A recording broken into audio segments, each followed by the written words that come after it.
নমস্কার, আমি সায়নী। আপনারা দেখছেন বিশ্ব দর্পণ। পাকিস্তান আর্মির নিজের থিঙ্ক ট্যাঙ্ক আজ যা বলল শুনলে আপনাদের মাথা ঘুরে যাবে। এদিকে ডজন খানেক পুলিশ অফিসার খুন, ডিএসপি পর্যায়ের কর্মকর্তারা অপহৃত, আর অন্যদিকে পাকিস্তানের প্রতিরক্ষা মন্ত্রী মাইক্রোফোনের সামনে দাঁড়িয়ে বলছেন এসবের পেছনে নাকি ভারত। কিন্তু আসল মজাটা হলো পাকিস্তানের নিজের সেনাবাহিনী সংশ্লিষ্ট ন্যাশনাল ডিফেন্স ইউনিভার্সিটি বলছে ভারত নাকি এখন চাণক্য নীতি প্রয়োগ করছে, অথচ ইতিহাস বলছে সম্পূর্ণ উল্টো কথা। আজকের ভিডিওতে আমরা দেখাবো কিভাবে একটা রাষ্ট্র নিজের ব্যর্থতা ঢাকতে গিয়ে বারবার একই নাটক করে যাচ্ছে। শেষ পর্যন্ত থাকুন, কারণ এই গল্পের মোড়টা আপনাকে চমকে দেবে। আজকে আমরা এমন একটা ঘটনা নিয়ে কথা বলবো যেটা গত কয়েকদিন ধরে দক্ষিণ এশিয়ার রাজনৈতিক বিশ্লেষকদের মধ্যে তোলপাড় সৃষ্টি করেছে। পাকিস্তানে ঘটে যাওয়া একটি ভয়াবহ হামলা, তার পেছনের রহস্য এবং সবচেয়ে গুরুত্বপূর্ণ পাকিস্তান কিভাবে এই ঘটনাকে ভারতের বিরুদ্ধে প্রোপাগান্ডা চালানোর হাতিয়ার বানিয়ে ফেলেছে। সেই পুরো গল্পটা আজ আমরা স্তরে স্তরে বিশ্লেষণ করব। এই ভিডিওতে আমরা কভার করব হামলার প্রকৃত চিত্র কি, পাকিস্তানের সরকারি ভাষ্য কি বলছে, প্রতিরক্ষা মন্ত্রী খাজা হাফিজের বিতর্কিত মন্তব্য, পাকিস্তানের হতাহতের সংখ্যা লুকোনোর ঐতিহাসিক প্যাটার্ন এবং সবশেষে ন্যাশনাল ডিফেন্স ইউনিভার্সিটির চাণক্য নীতি সংক্রান্ত কিছু অদ্ভুত দাবি। তো চলুন শুরু করা যাক। প্রথমেই আসি মূল ঘটনায়। পাকিস্তানের সাম্প্রতিক সময়ে একটি অত্যন্ত বড় আকারের সন্ত্রাসী হামলা সংঘটিত হয়েছে। এই হামলার ফলাফল ছিল ভয়ঙ্কর। ডজন খানিক পুলিশ কর্মকর্তা প্রাণ হারিয়েছেন এবং বেশ কয়েকজন পুলিশ সদস্যকে অপহরণ বা জিম্মি করে নিয়ে যাওয়া হয়েছে। যদি আমরা আরেকটু গভীরে যাই তাহলে দেখা যাবে শুধু সাধারণ কনস্টেবল বা নিচু পদের কর্মকর্তা নন, বরং ডিএসপি পদমর্যাদার মতো উচ্চ পদস্থ কর্মকর্তাদেরও অপহরণ করে নিয়ে গেছে সন্ত্রাসী গোষ্ঠীগুলো। এটাই বলে দেয় হামলাটা কতটা পরিকল্পিত এবং সংগঠিত ছিল। কিন্তু সবচেয়ে অবাক করা বিষয় হলো এত বড় একটা হামলার পরও পাকিস্তান সরকার এখনো নিশ্চিতভাবে বলতে পারছেন না যে এর পেছনে কে আসল দায়ী।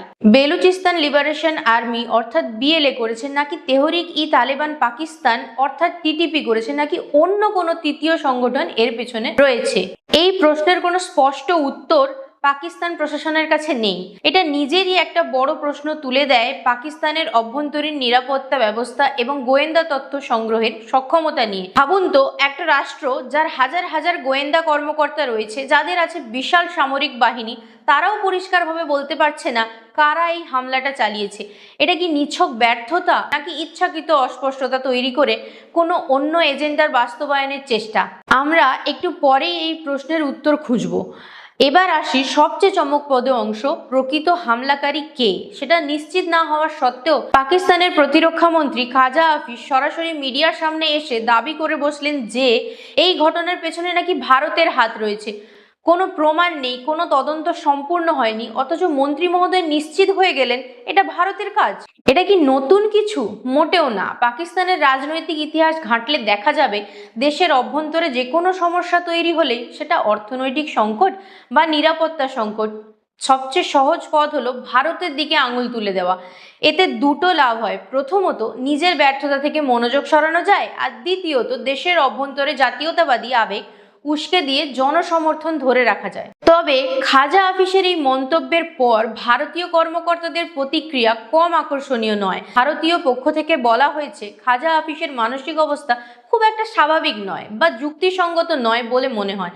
অর্থাৎ তার এই ধরনের ভিত্তিহীন দাবি করাটা কোনো নতুন বা বিস্ময়কর ঘটনা নয়। এটা তার স্বাভাবিক প্যাটার্নেরই একটা অংশ। কার্যত এটাকে অনেকেই হালকা রসিকতা করে বলেছেন হয়তো তিনি রাতের ঘুমের মধ্যে এই নিয়ে কোনো স্বপ্ন দেখেছেন, আর সকালে উঠেই সেটাকে বাস্তব ভেবে মিডিয়ার সামনে এসে বলে দিয়েছেন। কিন্তু এই হাস্যরসের আড়ালে একটা গুরুতর বিষয় লুকিয়ে আছে। যখন একজন দেশের প্রতিরক্ষা মন্ত্রী কোনো প্রমাণ ছাড়াই প্রতিবেশী রাষ্ট্রের বিরুদ্ধে এমন এক গুরুত্বপূর্ণ অভিযোগ তোলেন, তখন সেটা শুধু কূটনৈতিক সম্পর্কের ওপর প্রভাব ফেলে না, বরং আন্তর্জাতিক মহলে সেই দেশের নিজস্ব বিশ্বাসযোগ্যতাকেও প্রশ্নবিদ্ধ করে। বারবার একই ধরনের অভিযোগ তোলার ফলে এখন বিশ্বমঞ্চে পাকিস্তানের এই দাবিগুলো আর ততটা গুরুত্ব পায় না যতটা এক দশক আগে পেত। এবার আসি এমন একটা বিষয় যেটা আপনাদের অনেকেরই ইতিমধ্যে জানা থাকতে পারে, কিন্তু আজ আমরা এটাকে আরেকটু গভীরভাবে বিশ্লেষণ করব। পশ্চিমা গণমাধ্যমের রিপোর্ট অনুযায়ী এই হামলায় অন্তত 9 জন পুলিশ কর্মী প্রাণ হারিয়েছেন। কিন্তু লক্ষ্য করুন, পাকিস্তানের হতাহতের সংখ্যা প্রকাশের একটা নির্দিষ্ট প্যাটার্ন রয়েছে, যা বহু বছর ধরে বিশ্লেষকরা লক্ষ্য করে আসছেন।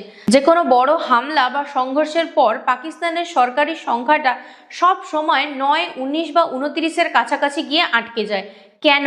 কারণ এই সংখ্যাগুলো ডবল ডিজিট বা ট্রিপল ডিজিটে পৌঁছাতে দেওয়া হয় না। অর্থাৎ 10 জন মারা গেলেও সেটাকে 9 বলে দেখানো হয়, 20 জন মারা গেলে সেটাকে 19 বলে দেখানো হয়। এই সংখ্যাতাত্ত্বিক কারসাজির পেছনে উদ্দেশ্য একটাই, বিশ্বমঞ্চে নিজেদের প্রকৃত ক্ষয়ক্ষতি যতটা সম্ভব ছোট করে দেখানো, যাতে দেশের নিরাপত্তা পরিস্থিতি নিয়ে আন্তর্জাতিক মহলে বেশি প্রশ্ন না ওঠে। আর সবচেয়ে দুঃখজনক বিষয় হলো, পশ্চিমা মিডিয়াও প্রায়শই পাকিস্তানের দেওয়া এই সরকারি সংখ্যাগুলো যাচাই বাছাই ছাড়াই হুবহু প্রকাশ করে দেয়। ফলে সাধারণ মানুষ যা দেখে তা হলো একটা পরিমার্জিত বা সংশোধিত বাস্তবতা, প্রকৃত ঘটনা নয়। এই প্যাটার্নটা শুধু এই একটা ঘটনায় সীমাবদ্ধ নয়। অতীতে বহু সন্ত্রাসী হামলা, সামরিক সংঘর্ষ এবং আভ্যন্তরীণ অস্থিরতার ক্ষেত্রেও এই ধরনের সংখ্যাতাত্ত্বিক প্যাটার্ন লক্ষ্য করা গেছে। এখন প্রশ্ন হলো, কেন এই কৌশল? এর উত্তর লুকিয়ে আছে পাকিস্তানের আভ্যন্তরীণ রাজনৈতিক ও সামরিক কাঠামোর মধ্যে। দেশের ভেতরে সেনাবাহিনীর এবং নিরাপত্তা সংস্থাগুলোর ভাবমূর্তি অক্ষুণ্ণ রাখা, আন্তর্জাতিক বিনিয়োগকারীদের কাছে দেশটাকে নিরাপদ হিসাবে তুলে ধরা এবং সবচেয়ে গুরুত্বপূর্ণ, আন্তর্জাতিক ঋণদাতা সংস্থাগুলোর কাছে একটা স্থিতিশীল চিত্র উপস্থাপন করা। এই সব কিছুর জন্যই প্রকৃত ক্ষয়ক্ষতি আড়াল করাটা পাকিস্তানের জন্য কৌশলগতভাবে গুরুত্বপূর্ণ হয়ে দাঁড়ায়।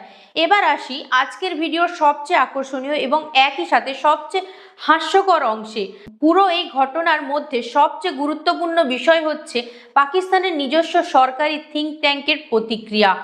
পাকিস্তানের সেনাবাহিনীর সাথে সরাসরি যুক্ত একটি প্রতিষ্ঠান হলো ন্যাশনাল ডিফেন্স ইউনিভার্সিটি, সংক্ষেপে NDU। এই প্রতিষ্ঠানে মূলত পাকিস্তানি সেনা কর্মকর্তাদের উচ্চতর প্রশিক্ষণ দেওয়া হয় এবং এখানেই মূলত পাকিস্তানদের সামরিক কৌশল বা মিলিটারি ডক্ট্রিন তৈরির ভিত্তিমূল্য কাজ হয়। অর্থাৎ এই প্রতিষ্ঠানের বক্তব্য কোনো সাধারণ বিশ্লেষকের মতামত নয়, বরং এটা সরকারি পাকিস্তান সেনাবাহিনীর চিন্তাভাবনারই প্রতিফলন বলা যায়। এই NDU একটা অত্যন্ত বিস্ময়কর দাবি তুলেছেন। তাদের বক্তব্য হলো, ভারত এখানে পাকিস্তানের বিরুদ্ধে প্রাচীন চাণক্য নীতি প্রয়োগ করছে। তাদের ভাষায় ভারত নাকি এখন পাকিস্তানের বিরুদ্ধে কূটযুদ্ধ এবং মায়াযুদ্ধ পরিচালনা করছে। শুনতে বেশ জটিল এবং কৌশলগত মনে হলেও আসল প্রশ্নটা হলো, এই দাবির পেছনে বাস্তবতা কতটুকু? এখানেই আসে ইতিহাসের সবচেয়ে বড় বৈপরীত্য। কারণ ইতিহাস সাক্ষী দেয়, পাকিস্তান নিজেই আজ পর্যন্ত ভারতের বিরুদ্ধে যা করে এসছে তার নাম হলো ছায়াযুদ্ধ বা গ্রে জোন ওয়ারফেয়ার। সীমান্ত পেরিয়ে সন্ত্রাসী সংগঠনকে মদদ দেওয়া, প্রক্সি যুদ্ধ পরিচালনা করা, অস্ত্র ও প্রশিক্ষণ সরবরাহ করা, এই ধরনের কৌশল দশকের পর দশক ধরে পাকিস্তানের সামরিক ও গোয়েন্দা নীতির একটা কেন্দ্রীয় অংশ হয়েছিল। আর আজ যখন নিজেদের অভ্যন্তরে একই ধরনের সহিংসতা ও অস্থিতিশীলতা দেখা দিচ্ছে, তখন তারা সেই একই অভিযোগ উল্টো ভারতের ওপর চাপিয়ে দেওয়ার চেষ্টা করছে। এটাকে বলা হয় ক্লাসিক প্রজেকশন কৌশল।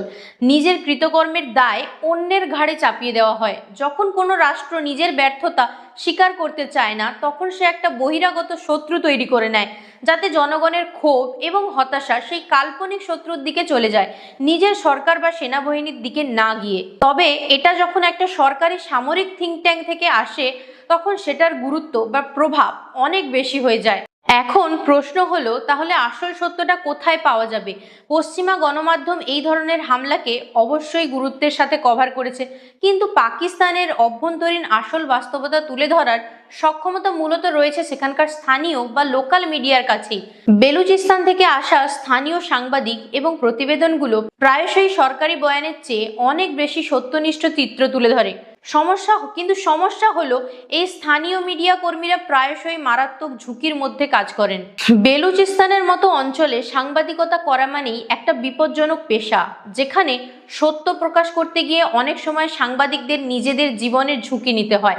এই কারণেই আন্তর্জাতিক মহলে পাকিস্তানের প্রকৃত অভ্যন্তরীণ পরিস্থিতি নিয়ে সবসময় একটা তথ্যের ঘাটতি থেকেই যায়। সরকারি বয়ান একরকম, স্থানীয় বাস্তবতা আরেক রকম। তার মাঝখানে আন্তর্জাতিক মিডিয়া প্রায়শই বিভ্রান্ত হয়ে যায় কোনটা বিশ্বাস করবে তা নিয়ে। তো বন্ধুরা, পুরো ঘটনাটিকে যদি আমরা একসাথে সাজিয়ে দেখি, তাহলে একটা স্পষ্ট প্যাটার্ন চোখে পড়ে। প্রথমে একটা বড় হামলা হয়, যার প্রকৃত হামলাকারী সম্পর্কে সরকার নিশ্চিত নয়। এরপর সরকারের উচ্চপদস্থ কর্মকর্তা কোনো প্রমাণ ছাড়াই ভারতের বিরুদ্ধে অভিযোগ তুলে দেন। এরপর হতাহতের প্রকৃত সংখ্যা কমিয়ে দেখানো হয়, যাতে আন্তর্জাতিক মহলে প্রকৃত পরিস্থিতির গুরুত্ব কম মনে হয়। আর সব শেষে দেশের নিজস্ব সামরিক থিঙ্ক ট্যাঙ্ক থেকে একটা তাত্ত্বিক আবরণ তৈরি করা হয়, যাতে সবকিছুর জন্য ভারতকে দায়ী করা যায়। এই পুরো প্রক্রিয়াটা বহু বছর ধরে চলে আসছে এবং প্রতিবারই এর প্যাটার্ন প্রায় একই রকম থাকে।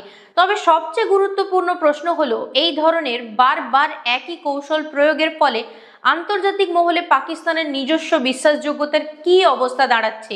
যখন কোনো রাষ্ট্র বারবার প্রমাণ ছাড়া অভিযোগ তোলে, তখন একসময় সেই অভিযোগগুলোর ওজন কমে যায় এবং আন্তর্জাতিক মহল ধীরে ধীরে সেগুলোকে গুরুত্ব দেওয়া বন্ধ করে দেয়। এখানে এটাও উল্লেখ করা জরুরি যে এই বিষয়ে বিভিন্ন পক্ষের বক্তব্য ভিন্ন ভিন্ন। পাকিস্তান সরকারের নিজস্ব অবস্থান, ভারতীয় কর্মকর্তাদের প্রতিক্রিয়া এবং স্বাধীন আন্তর্জাতিক বিশ্লেষকদের মূল্যায়ন, এই তিনটের মধ্যে যথেষ্ট পার্থক্য রয়েছে। একটা পূর্ণাঙ্গ ও নিরপেক্ষ তদন্ত ছাড়া প্রকৃত সত্য নিশ্চিতভাবে বলা কঠিন। তবে যে বিষয়টা স্পষ্ট তা হলো, তথ্য গোপন করা, সংখ্যা কারসাজি করা এবং প্রমাণ ছাড়া অভিযোগ তোলা, এই তিনটি কৌশল একসাথে ব্যবহার করলে প্রকৃত সত্য জানা সাধারণ মানুষের জন্য ক্রমশ কঠিন হয়ে দাঁড়ায়। বন্ধুরা, আপনাদের কি মনে হয়, পাকিস্তানের এই বারবার একই কৌশল প্রয়োগ করা কি সত্যি তাদের আভ্যন্তরীণ ব্যর্থতা ঢাকার একটা প্রচেষ্টা, নাকি এর পেছনে সত্যিই কোনো বাস্তব ভিত্তি থাকতে পারে? কমেন্ট বক্সে আপনাদের মতামত জানান। আর যদি আজকের এই বিশ্লেষণ আপনাদের ভালো লেগে থাকে তাহলে ভিডিওটা লাইক করতে ভুলবেন না, এবং যদি আমার চ্যানেল সাবস্ক্রাইব না করে থাকেন তাহলে এখনই সাবস্ক্রাইব করুন। সুস্থ থাকবেন, ভালো থাকবেন, দেখা হচ্ছে পরের ভিডিওতে। নমস্কার।